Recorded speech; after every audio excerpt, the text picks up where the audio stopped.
হাতে 1 থেকে 1.5 ঘন্টা সময় আছে তো তো চলুন হাতে 1 থেকে 1.5 ঘন্টা সময় নিয়ে আমি এরকম একটা রেসিপি বানিয়ে ফেলুন। তো আমি আজকে বানিয়েছি ম্যাঙ্গো কেক, তাও আবার উইদাউট এগ, মানে এগলেস কেক।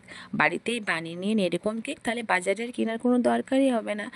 এত সুন্দর, এত সফট এবং টেস্টি হয় এই ম্যাঙ্গো কেক যে আবার বারবার বানাতে ইচ্ছে করবে। তো আমি আজকে আমার চ্যানেলে নিয়ে এসেছি ম্যাঙ্গো কেক। তো চলুন আপনাদের কাছে আমি এই রেসিপিটা শেয়ার করে দেখাই কেমন করে বানিয়েছি। নমস্কার বন্ধুরা, মানসীজ রান্নাঘরে আবারও সবাইকে স্বাগত। আজকে আমি বানাবো হোমমেড ম্যাঙ্গো কেক। তো ম্যাঙ্গো কেক বানাবার জন্য এখানে আমি নিয়েছি 2টো আম, 300 গ্রামের মতন ময়দা, 200 গ্রামের মতন চিনি আর রিফাইন্ড অয়েল। এখানে নিয়েছি টুটি ফুটি, বাজারে অ্যাভেলেবেল সবসময় পাওয়া যায়। আর নিয়েছি দুধ, আর নিয়েছি ড্রাই ফ্রুটস। তো চলুন বন্ধুরা এইগুলো নিয়ে আমি দেখাচ্ছি আপনাদের কেমন করে রেসিপিটা বানাচ্ছি। এখানে আমগুলো আমি খুব ভালোভাবে রস বের করে নিয়েছি। এরপর একটা স্টিলের পাত্র নিয়েছি, এর মধ্যে ওই সাদা তেলটা দিয়েছি এবং এই চিনিটাকে অ্যাড করেছি এবং এরপর এই মিশ্রণটাকে আমি এমনিভাবে ঘুরিয়ে নেব। তারপর ওখানে ভ্যানিলা এসেন্স দিয়েছি সেন্টের জন্য, ওটাও নিয়েছি 1 চামচের মতন।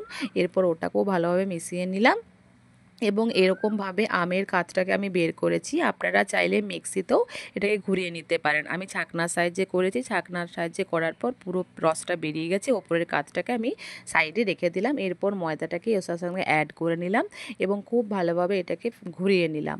কেকটা যত ফাটাবেন তত কেকটা খুব নরম হবে। এবং এরপর আমি এখানে টুটি ফুটি দিয়ে দিয়েছি এবং ড্রাই ফ্রুটস দিয়ে দিয়েছি। দেখতেও ভালো লাগবে এবং খেতেও খুব ভালো লাগবে।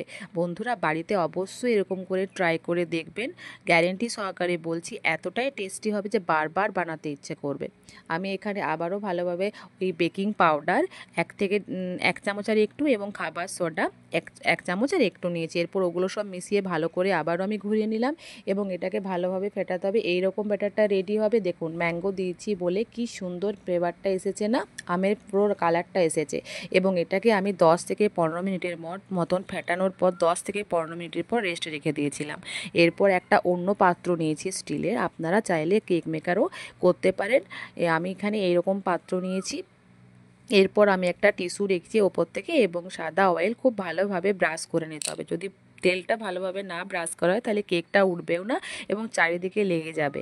এরপর আমি একটা কড়াইয়ের মধ্যে বালি নিয়েছি, বালিটাকে খুব গরম করেছি 5 মিনিট হাই আছে এবং একটা স্ট্যান্ড নিয়েছি। এরপর আমি ওই যে ব্যাটারটা রেডি করেছি ওই পাত্রের মধ্যে খুব ভালোভাবে ঢেলে নিলাম এবং এরকম করে একটু আপনারা ঘুরিয়ে ঘুরিয়ে এটাকে এরকম করে নেবেন। তাহলে কি ভেতরে যদি কোনো হাওয়া থাকে সেটা আর থাকবে না এবং পুরো ব্যাটারটা সেট হয়ে যাবে। দেখুন কত সুন্দর আমার এটা সেট হয়ে গেছে। এবার আমি ওই স্ট্যান্ডের মধ্যে ওটাকে চাপিয়ে দেব এবং আবারও একটু টুটি ফুটি এবং ড্রাই ফ্রুটস দিয়ে ওটাকে ওপর থেকে একটু সাজিয়ে দেবো। তাহলে কি হবে, দেখতে খুবই সুন্দর লাগবে।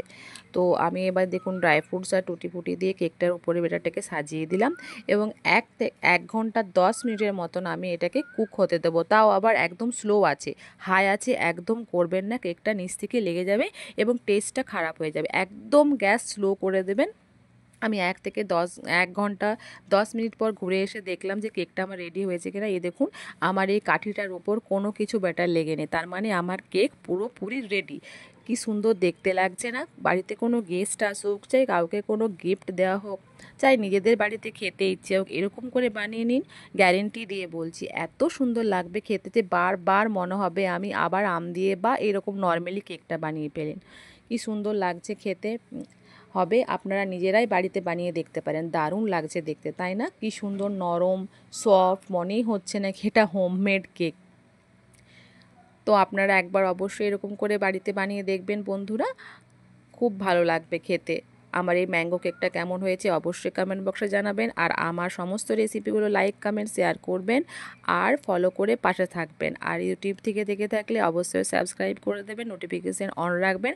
তাহলে আমি যত দিন যেমন যেমন রেসিপি দেবো সেরকম সেরকম আপনাদের কাছে নোটিফিকেশান আসবে। অবশ্যই কমেন্ট বক্সে লিখতে কিন্তু ভুলবেন না আমার এই ম্যাঙ্গো কেকটা কেমন হয়েছে। আপনারা সবাই ভালো থাকবেন। আমার ভিডিও দেখার জন্য অসংখ্য